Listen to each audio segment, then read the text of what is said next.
talks on a partial ceasefire for Ukraine are continuing today between the U.S. and Russia.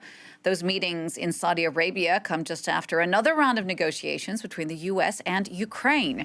Those delegations both saying the meeting was productive, with U.S. envoy Steve Witkoff saying real progress could be on the way soon, particularly concerning a ceasefire on ships in the Black Sea. The U.S. now saying they think Russian President Vladimir Putin wants peace, but Ukrainian leader Volodymyr Zelensky still remains skeptical.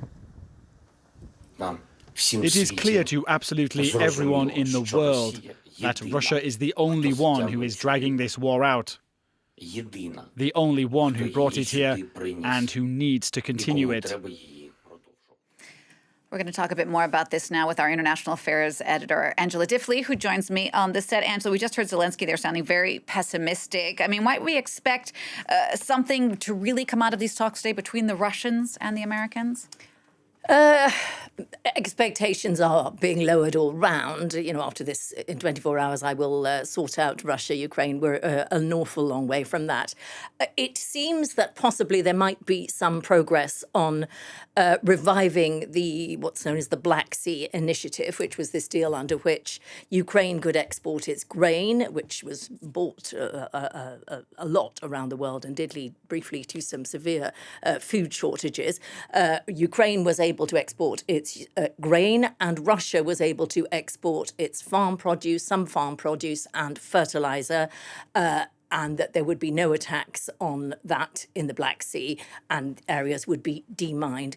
There is also some talk perhaps about some kind of ceasefire on either energy infrastructure, which is what the Russians are saying.